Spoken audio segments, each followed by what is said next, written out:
जब हम लोग किसी दूसरे व्यक्ति की बात पर विश्वास कर लेते हैं तब ही हमारे घरों में समस्या भी आती है, क्योंकि लोग उस वास्तविकता को नहीं जानते जो हमारे साथ में गुजरी है। घरों में आजकल जो कलेश कराने वाले जो लोग हैं ना, या घर में कलेश होने का जो कारण है, वो कारण है सिर्फ एक दूसरे की बातों को सुनकर के विश्वास कर लेना।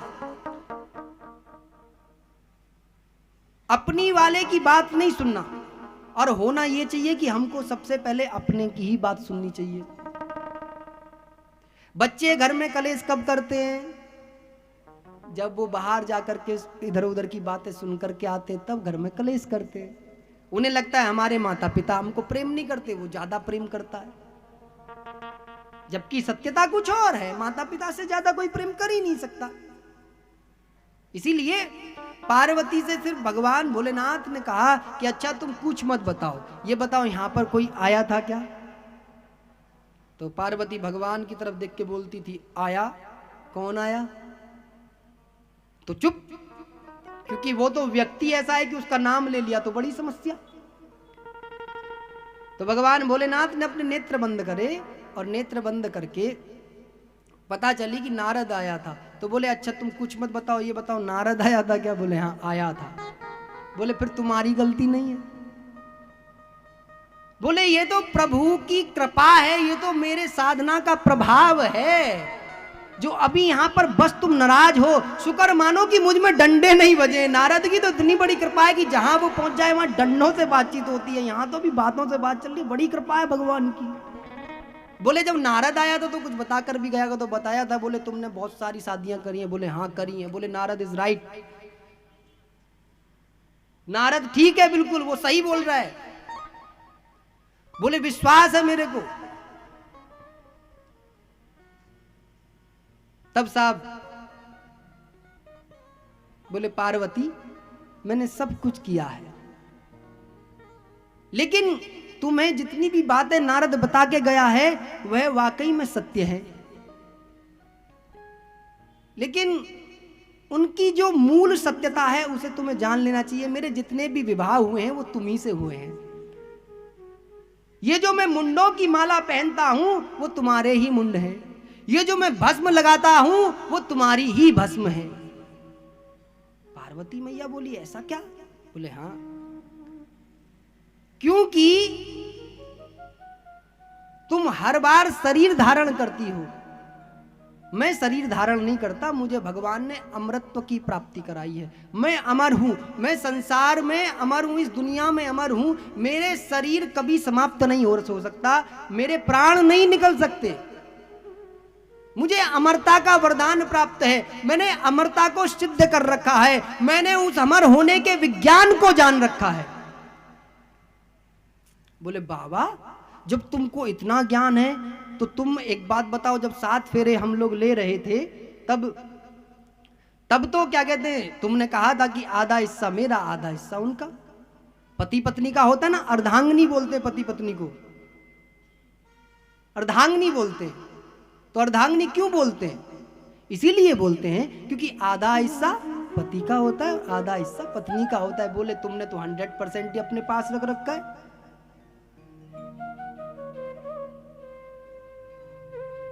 तो पार्वती से भगवान भोलेनाथ कहते हैं, पार्वती मैं जिस ज्ञान विज्ञान को धारण किया हूं ना, उसके लिए बड़े नियमों का पालन करना होता है। बोले जब तुमको पाने के लिए नियमों का पालन कर सकती हूं तो क्या अपने को इस ज्ञान विज्ञान को प्राप्त करने का पालन नहीं कर सकती? बोले ठीक है, तो आज मैं तुम्हें इस ज्ञान विज्ञान को प्राप्त कराऊंगा। और ध्यान रखना, जिस भी व्यक्ति के पास में जो भी चीज होती है ना, उस व्यक्ति को प्रदान करनी चाहिए। हमारी भारत की बहुत सारी संस्कृति, बहुत सारा ज्ञान, बहुत सारा विज्ञान इसलिए लोप हो गया क्योंकि लोगों ने सोचा कि इसको हम देंगे तो ये बड़ा हो जाएगा, इसको हम देंगे तो इसको ज्यादा उपयोग हो जाएगा। जबकि सत्यता यह है कि तुम जितना इसे बांटोगे इतना ही ये बढ़ता चले जाएगा। इसीलिए आपके पास में जो भी अच्छी चीज है आप प्रयास करो कि वो ज्यादा से ज्यादा लोगों में चली जाए, ज्यादा से ज्यादा लोगों के पास में चली जाए। तो आज भगवान भोलेनाथ ने तय किया है कि उस ज्ञान विज्ञान को मैं पार्वती को दूंगा जिस ज्ञान विज्ञान को मुझे प्राप्त हुआ है। भोलेनाथ से ज्यादा कोई निराला नहीं है साहब। सबसे सरल और सहज देव हैं भगवान भोलेनाथ।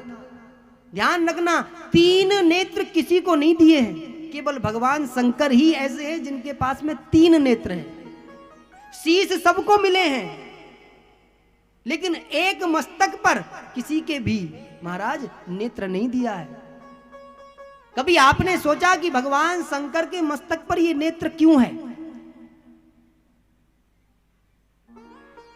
ये जो नेत्र है ना, जो व्यक्ति अपने मस्तिष्क के नेत्रों से देखने लग जाता है ना, ये नेत्रों को छोड़ करके इस नेत्र से देखने लग जाता है, तो वो विज्ञान का बहुत बड़ा व्यक्तित्व होता है। और जब जब वो नेत्र खुलता है महाराज, यदि क्रोध में खुला तो श्राप बन जाता है, और वरदान में खुला तो पुण्य बन जाता है महाराज। ऐसा वो नेत्र है भगवान भोलेनाथ का।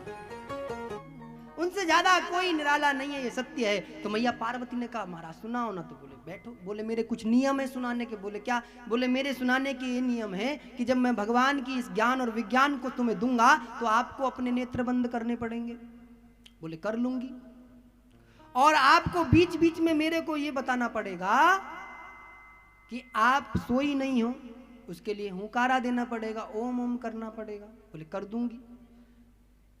और भगवान भोलेनाथ ने कहा क्योंकि मैं भी जब इस ज्ञान विज्ञान को तुम्हें दूंगा तो तुम्हारे नेत्र बंद होने चाहिए।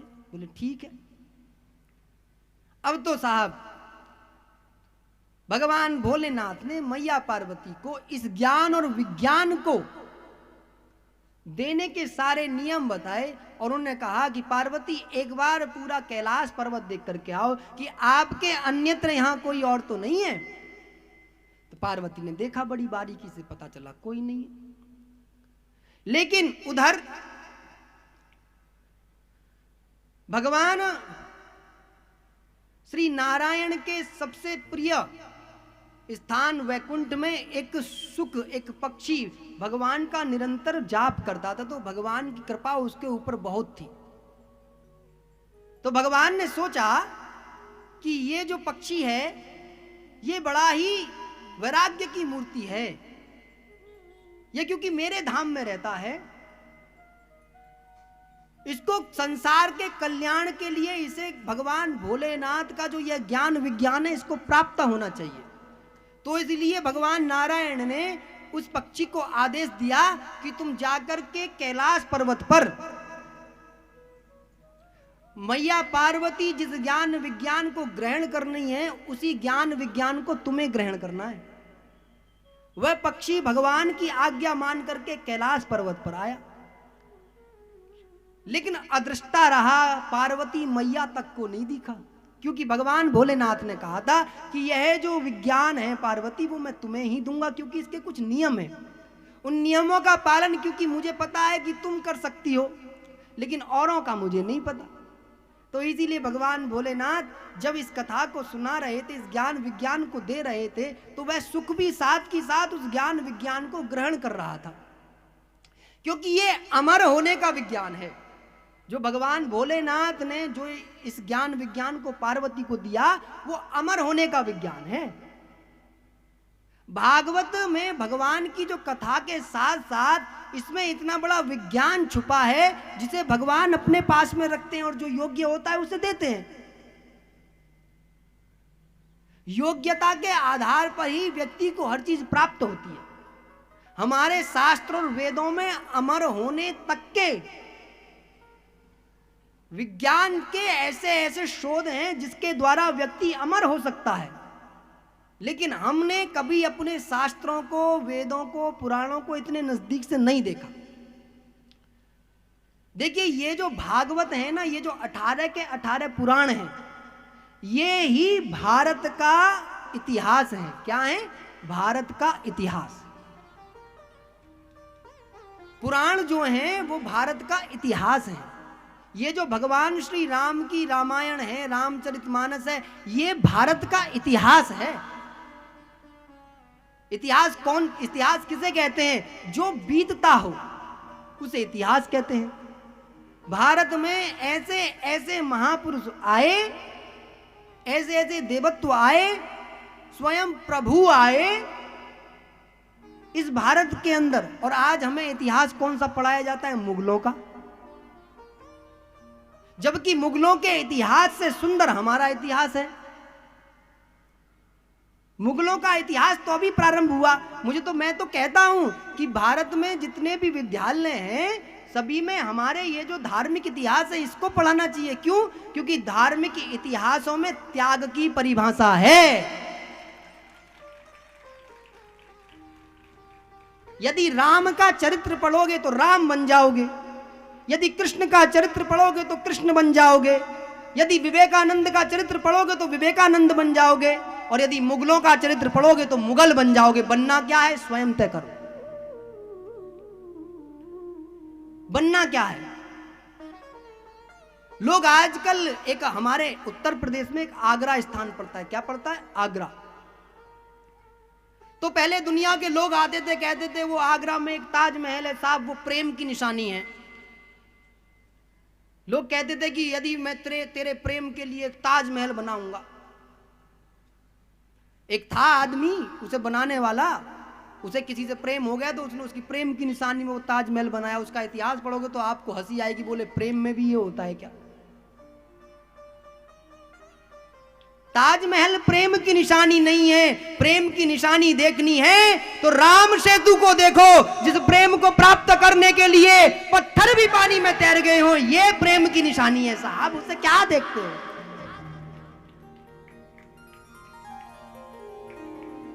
भगवान राम के नाम का प्रभाव, जब माता सीता को भगवान राम लेने गए तो समुद्र बाधा बनने लग गया।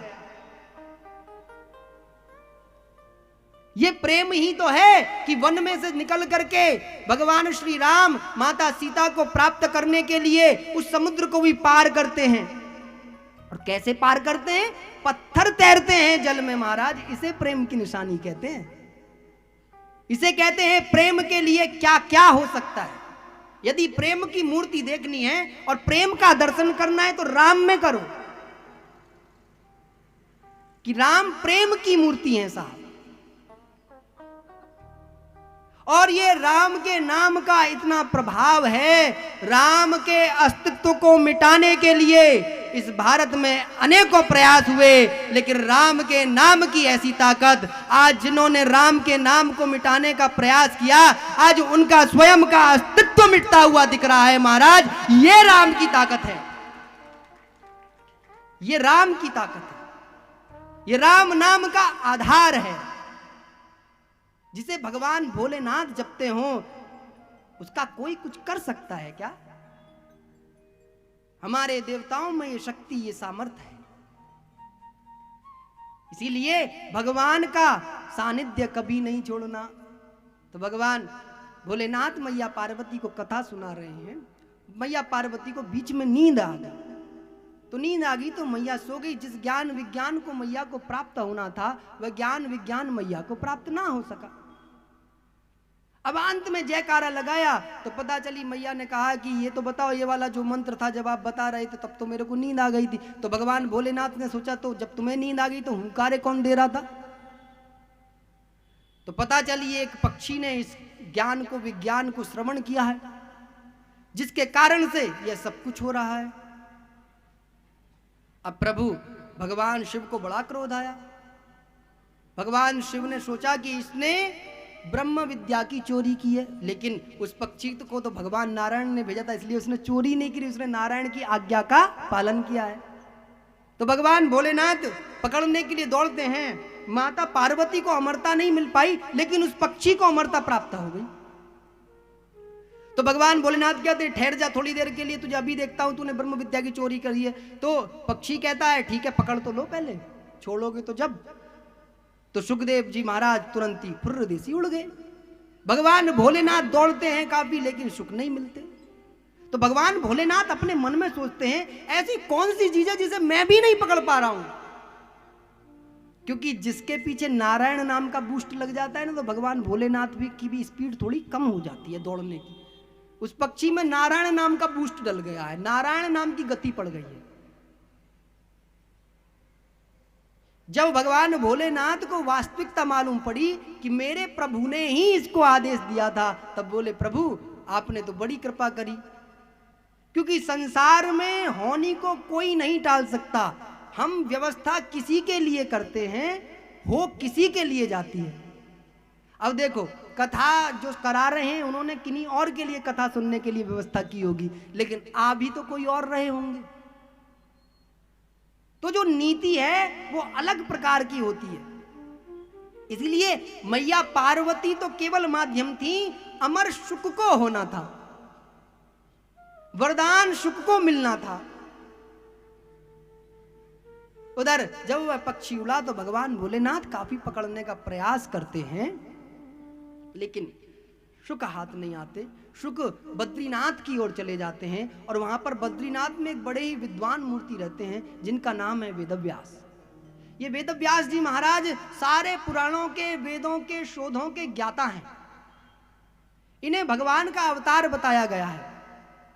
तो वेदव्यास जी महाराज ने जब 4 वेद लिख दिए, पूरे 4 वेदों के भी भाग कर दिए, सब कुछ कर दिया, भारत का 16 पुराणों में, 17 पुराणों में इतिहास भी लिख दिया, पूरा महाभारत भी लिख दिया, लेकिन वेदव्यास के मन को शांति नहीं है इतना कुछ करने के बाद भी।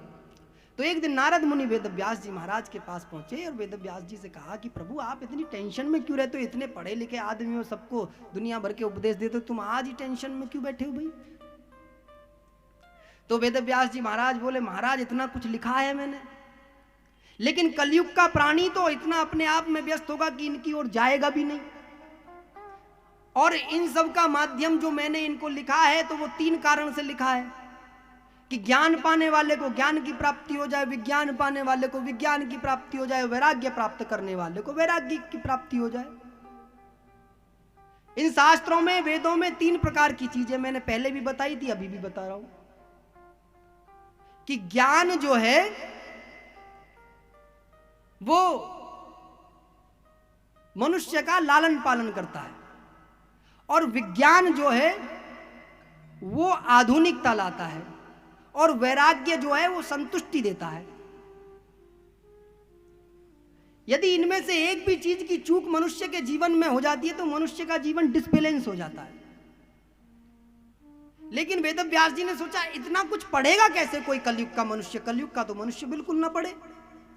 और ये सत्य भी है, आज यदि आपसे किसी से पूछूं कि आपने कुछ पढ़ा है तो आपके हाथ ही हिलने, आई एम 100% राइट ऑलवेज। मैं हमेशा एक सा रहता हूं, मतलब सही रहता हूं, क्योंकि मुझे विश्वास है तुमने नहीं पढ़े। हम ज्यादा से ज्यादा आज 3 चीजों का अध्ययन कर पा रहे हैं, 4थी चीज का अध्ययन हम कर नहीं पाते अपने शास्त्रों में, और फिर कहते हैं हिंदू धर्म के अंदर तो बड़ी विडंबना है साहब, बड़ा पाखंड है। क्यों?